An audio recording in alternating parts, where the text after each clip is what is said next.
अस्सलाम वालेकुम जी and hello everyone. कैसे हैं आप सब? आई होप कि आप सब अच्छे होंगे, खुश होंगे और खैरियत से होंगे। तो कल बच्चों की छुट्टी है, कल मेला है और आज बच्चों को मुझे स्कूल भेजना है। तो मैं 2 बार उठाकर बच्चों को आ गई थी और ना गीजर चालू कर दी थी, तो वहाँ पर पानी गर्म हो रहा था। फिर मैं ना किचन में आ गई थी, तो बच्चों के लिए मैंने टिफ़िन के लिए मैं रेडी कर रही थी सब चीज़ें।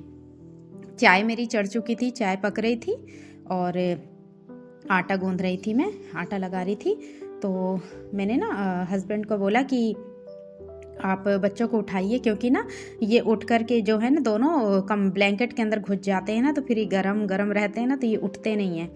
थोड़ा सा प्रॉब्लम होती है क्योंकि अभी दोनों छोटे हैं। जैसे जैसे बड़े होंगे ना वैसे वैसे फिर सब समझदारी आ जाती है, लेकिन अभी तो पूरी जिम्मेदारी हमें खुद ही निभानी पड़ती है। और इनके टिफ़िन में ना मैं बना रही थी अंडा और पराठा। तो मैंने सोचा कि मैं पहले इसे पूरी तैयारी कर लेती हूँ, उसके बाद फिर मैं बच्चों को नाश्ता दे दूँगी। क्योंकि जब तक ये रेडी होते हैं ना, तनिष तो अपने से हो जाता है, हुज़ैफ़ को रेडी करना पड़ता है। जब तक ये रेडी होते हैं तब तक आधा मैं जो है वो नाश्ता मैं तैयार करके इनको दे देती हूँ।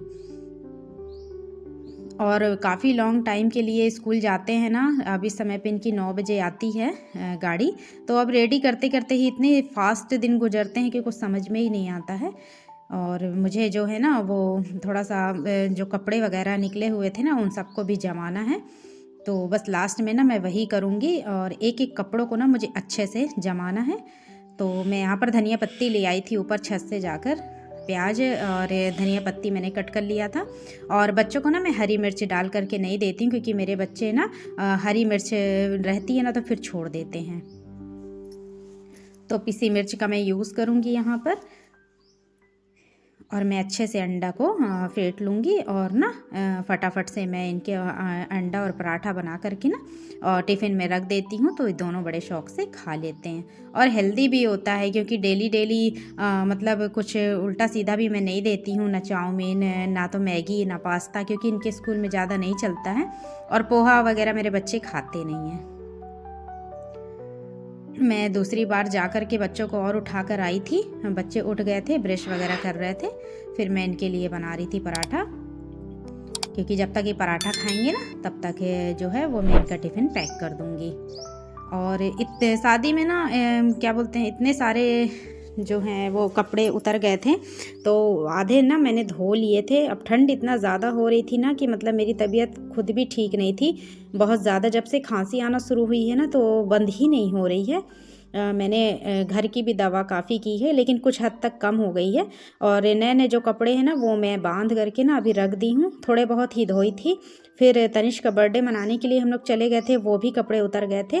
तो नए नए जो कपड़े हैं ना वो मैं मशीन में नहीं, वो मैं हाथ से ही धोकर जो है वो डाल देती हूँ, क्योंकि कुछ कपड़ों के ना कलर भी ख़राब हो जाते हैं और मशीन के धोने के लायक नहीं रहते हैं कुछ कपड़े। और नए कपड़े अगर मशीन में डाल दो ना तो फिर वो मतलब कुछ दिन के बाद वो बिल्कुल ऐसा लगता है जैसे बहुत ही पुराने हो गए हों। तो मैं कोशिश करती हूँ कि सर्फ़ एक्सेल में भिगा करके ना फुलाकर मैं हाथ ही से धो देती हूँ। और मेरी ज्वेलरीज़ वगैरह भी थी, पर्स थे, सब कुछ अभी ऊपर ही पड़ा हुआ था। इतना छोटा दिन होता है ना कि कुछ समझ में ही नहीं आता है कि मतलब कहाँ से स्टार्ट करें और कहाँ से ख़त्म करें। और घर का काम करते ही करते पूरा दिन ख़त्म हो जाता है, कुछ समझ में नहीं आता बिल्कुल भी। बस नमाज़ के लिए टाइम निकाल ही लेती हूँ जैसे भी करके। नमाज़ स्किप मैं नहीं करती हूँ, और क्योंकि थोड़ा सा टाइम मैनेज करना ही पड़ता है। जब तक अभी थोड़ा सा ठंडी अभी और है, अभी बची है फरवरी, लास्ट फरवरी तक ही ठंडी जाएगी। तो बस थोड़ा सा दिक्कत है। फिर जब गर्मी का दिन आ जाता है ना तो फिर दिन भी बड़ा होने लगता है और सारी चीज़ें जो है वो आराम से हो जाती है, एक एक चीज़ें मैनेज हो जाती हैं, बल्कि एक्स्ट्रा टाइम हमारे पास ना बच जाता है। फिर हम उस उतने के बीच में ना हम मतलब बहुत सारा काम भी कर सकते हैं। गर्मी के दिन में दिन बड़ा होता है और चीज़ें भी ना अपने आप व्यवस्थित होते जाती हैं धीरे धीरे, क्योंकि जब दिन बड़ा होता है ना तो फिर एक्स्ट्रा काम भी अगर कोई निकाल लो ना तो वो भी आराम से हो जाता है। और रमज़ान की तैयारी भी मुझे करनी है और किचन की भी सफाई करनी है, लेकिन रोज़ सोचती हूँ मैं कि करूँ, लेकिन कुछ ना कुछ काम इतना ज़्यादा बढ़ ही जाता है कि अभी ये हो ही नहीं पा रहा है। क्योंकि अकेले मेरे पास कोई हाउस हेल्पर भी नहीं है कि मैं किसी की हेल्प ले सकूं, और किचन की पूरी सफाई और अकेले करना मतलब बहुत बड़ी बात हो जाती है। तो कहीं ना कहीं पर थोड़ा सा किसी की ज़रूरत पड़ती ही है, लेकिन हमारे ना गांव में कोई मिलता ही नहीं है कि किसी की हेल्प ले ले या किसी के साथ मतलब किसी को काम में लगा लें, पैसे ही लेगा ना, मगर कोई भी नहीं मिलता है यहाँ पर। और मेरा किचन थोड़ा सा बड़ा भी है, नीचे का भी काफ़ी सारा स्पेस है, सामान जगह मतलब सब भरा हुआ है, और ऊपर जो है वो भी पूरे बड़े बड़े छोटे डब्बे सब रखे हैं सब, वो भी बहुत ज़्यादा मतलब धोना फिर सुखाना फिर जमाना मतलब अकेले के लिए बहुत ज़्यादा हो जाता है। तो मैं सोच रही थी कि हाथों हाथ ना किचन को भी मैं थोड़ा सा जो है वो ना पोत दूँ पूरा वाइट सीमेंट से। लेकिन बस दिक्कत इस चीज़ की हो जाती है कि बच्चों की अभी छुट्टी बिल्कुल भी नहीं हो रही, और 14 जनवरी की छुट्टी सिर्फ 14 तारीख को ही थी, बाकी बिल्कुल भी छुट्टी नहीं है। और टिफ़िन और खाना के बीच में ही इतने में ही मेरा रूटीन इस समय पे चल रहा है। तो किचन की भी सफाई नहीं कर पा रही हूँ, क्योंकि एक दिन अगर मैं किचन में भिड़ गई तो पूरा दिन ही ख़त्म हो जाएगा। तो थोड़ा सा ना इसीलिए अभी डिले हो रहा है। हालांकि मैं करूँगी, रमज़ान आने से पहले पहले ना मुझे ये बिल्कुल पूरी साफ़ सफाई भी करना है। अच्छा, यहाँ पर ना मैं पानी वगैरह ना डाल दी थी ना, तो मुझे आज ना पूरे अदरक भी निकालने थे। बच्चों की टिफ़िन मैंने पैक कर दी थी, बच्चे स्कूल जा चुके थे, और बहुत दिन से ना ये अदरक को मैं सोच रही थी कि निकाल लूँ, क्योंकि इसकी पत्तियाँ भी सूख गई थी, और छोटे छोटे मतलब 4-5 इंच के अदरक मैंने लगाए थे, लेकिन माशाल्लाह आधा किलो से ऊपर निकल आया है। हो गया, मेहनत कभी ना कभी सफल हो ही जाती है। हमारी जो मेहनत होती है वो वेस्ट नहीं जाती, बस करने वालों के लिए है। तो नीचे ना मिट्टी थी और ऊपर जो थी ना वो रेत थी, लेकिन निकल गई थी। मैं आपको धो करके दिखाऊंगी कि काफ़ी सारी अदरक जो है वो हो गई थी, मतलब आधा किलो से ऊपर ही हुई होगी, नीचे तो नहीं होगी। बहुत दिन से सोच रही थी, क्योंकि मैंने सुना है ना, मैंने यूट्यूब में भी सर्च करके देखा कि जब अदरक की पत्तियां जो है पेड़ की ना वो सूख जाएं तभी अदरक को पूरा निकालना चाहिए। बल्कि हो सकता है शायद मैंने थोड़ा सा देर भी कर दी, क्योंकि ना 4-5 अदरक जो थे ना वो काले टाइप के होने लगे थे, लेकिन ये सही सही समय था, मैंने निकाल लिया। बहुत दिन से मन बना रही थी मैं कि इसे निकालूंगी, उसको खाली करके उसमें कुछ और प्लांट लगा दूंगी जो इंडोर के प्लांट होते हैं, क्योंकि ऊपर जब से सेट लगा हुआ है ना तो यहाँ पर कोई भी प्लांट हम रख ही नहीं सकते हैं, क्योंकि ना धूप नहीं आती है, और धूप नहीं आती है ना तो सारे प्लांट जो हैं वो ख़राब हो जाते हैं। जो इंडोर के प्लांट होते हैं ना वही बस रह जाएंगे छाए में, लेकिन जो धूप वाले हैं ना तो उन्हें धूप प्रॉपरली 5 से 6 घंटे की चाहिए ही चाहिए। और माशाल्लाह इस समय पर मेरे गुलाब वगैरह बहुत अच्छे खिल भी रहे हैं। तो मैंने ना इसे निकाल कर अलग किया था, क्योंकि एक 100 पत्ती है जो मैं उसे लगाऊंगी, इसलिए थोड़ा सा मुझे चाहिए भी था कि कुछ मुझे खाली मिल जाए तो फिर मैं लगाऊं। अब एक हाथ से मैं ना कैमरा पकड़ी हुई थी, तो और एक हाथ से मैं अदरक को कर रही थी। इतना सारा अदरक निकला था और रेत भी मिट्टी भी थी, तो मैंने सोचा कि इसमें बड़े बर्तन में डाल करके जो है ना वो साफ़ कर लूँगी। लेकिन बहुत खुशी भी हुई। बताइए, 5-6 टुकड़े मैंने, छोटे छोटे से टुकड़े मैंने लगाए थे, और आधा किलो से ज़्यादा निकल आया। मतलब बहुत खुशी लगती है कि चलिए बिना मतलब मेहनत के ही, मेहनत तो होती है ऐसा नहीं है, लेकिन घर की चीज़ें जो होती हैं ऑर्गेनिक, उसका अपना ही कुछ मज़ा होता है। कुछ ना कुछ मैं करते ही रहती हूँ। अब धनिया पत्ती मेरी छत में जो लगी है ना, वो रमज़ान तक पूरे रमज़ान चलेगी। अभी मुझे बाहर से ख़रीदने की कोई भी ज़रूरत नहीं है, क्योंकि जितना भी मेरा धनिया का यूज़ होता है ना वो मैं छत से ही तोड़ करके लेके आती हूँ।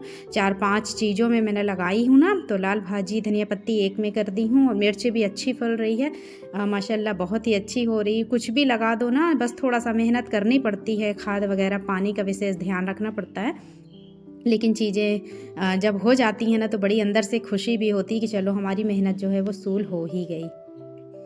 तो बस ये सब चीज़ों को ना मैं साफ़ कर रही थी, अच्छे से पूरा करूँगी। बस थोड़े से नाश्ता के बर्तन थे तो उसको मैंने ना बाद में धो लूँगी, क्योंकि जब अभी मैं खाना चढ़ाऊँगी ना तब मैं बर्तन साफ़ कर लूँगी।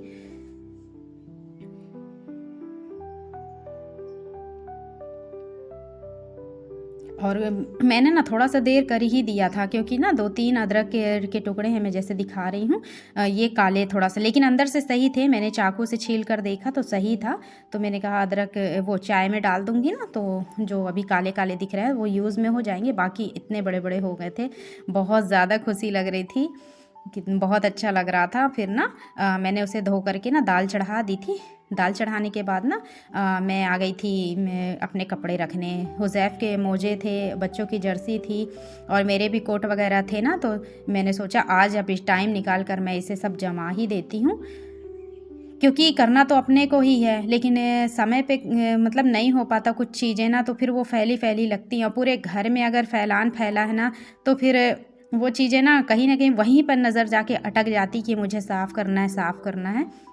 अभी कुछ चीज़ें थोड़ा सा इधर उधर हैं, लेकिन घर में जब पुताई हो जाएगी तो पूरी चीज़ें जितने भी कबाड़ घर में एक्स्ट्रा भरे हुए हैं ना, वो सब निकाल करके अलग कर देंगे।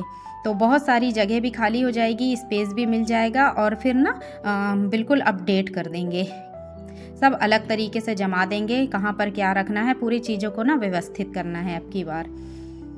क्योंकि तनिष इतना ज़्यादा पेंटिंग बना के दीवारों को ख़राब कर दिया है, तो बस हो गया, उसी को मैं जमा रही थी और मेरे ना कुछ ज्वेलरीज वगैरह भी पड़ी थी ऊपर, तो उन्हें भी मैं सब जमा रही थी। मैं बोली कपड़े रख देती हूँ, ये बच्चों की अलमारी है और हस्बैंड के हैं कुछ कपड़े, लेकिन इसमें भी मेरे हैं, तो कोट वगैरह हो गया मेरे, तनिष के और हस्बैंड के, तो बस हो गया। यहाँ पर ना मैं जमा करके रख दूँगी, क्योंकि आप कहीं जाना नहीं है और हालांकि जाना भी होगा तो यहीं से निकाल लेंगे, बाहर पड़े पड़े आखिर डस्ट में ख़राब ही होते रहते हैं।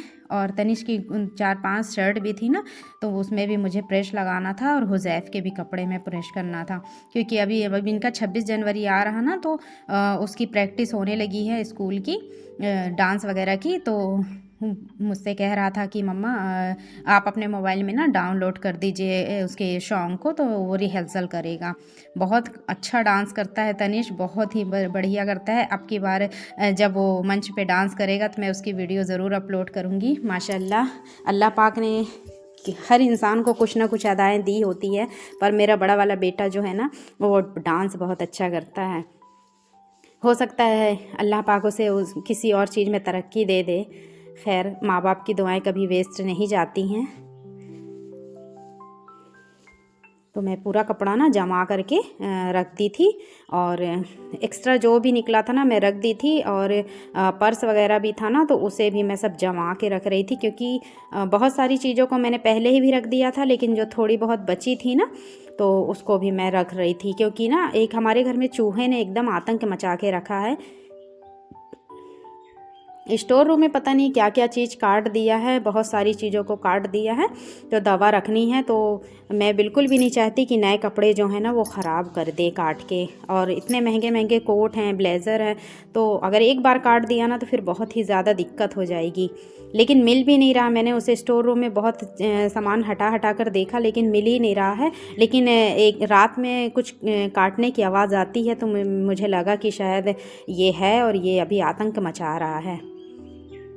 और जितने भी मेरे हैंड पर्स थे ना, तो वो सब मैं ना रख रही थी, जो डब्बा मंगाई थी ना उसमें भी कुछ रुमाल और सॉक्स वगैरह रख रही थी बच्चों के, जो नए नए हैं, क्योंकि एक पैर का अगर गुम गया ना तो कहानी ख़त्म हो जाती है। इसीलिए मैं कोशिश कर रही थी कि ये एक ही जगह पर सेट करके रख दूं, और जितने भी हैंड पर्स ऊपर रखे थे ना मैं सब इस बार नीचे शिफ्ट करूँगी पूरे।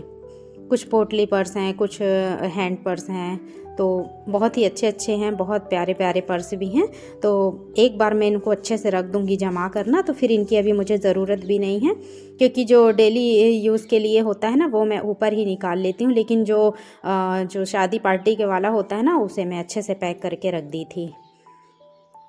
और मुझे ना 2 कुशन पड़े हुए हैं, तो उसका भी कवर बनाना था, तो मुझे एक लाल कपड़ा मिल गया था, बहुत ही प्यारा था, शॉटन का था, मैंने सोचा उसी का बनाऊंगी। फिर खाना वगैरह खा के ना हम लोग चले गए थे घूमने के लिए मेला। वहाँ पर इतनी ज़्यादा भीड़ थी ना, मैं शूट नहीं कर पाई थी, लेकिन हो गया, बच्चे लोग ज़िद कर रहे थे तो जाना पड़ा। तो फ्रेंड्स, अगर आपको मेरी वीडियो पसंद आए तो प्लीज़ लाइक कर दीजिएगा, शेयर कर दीजिएगा मेरे चैनल को, और अपनी दुआओं में मुझे याद रखिएगा। Thank you. मिलती हूँ अपनी नेक्स्ट वीडियो में, तब तक के लिए थैंक यू।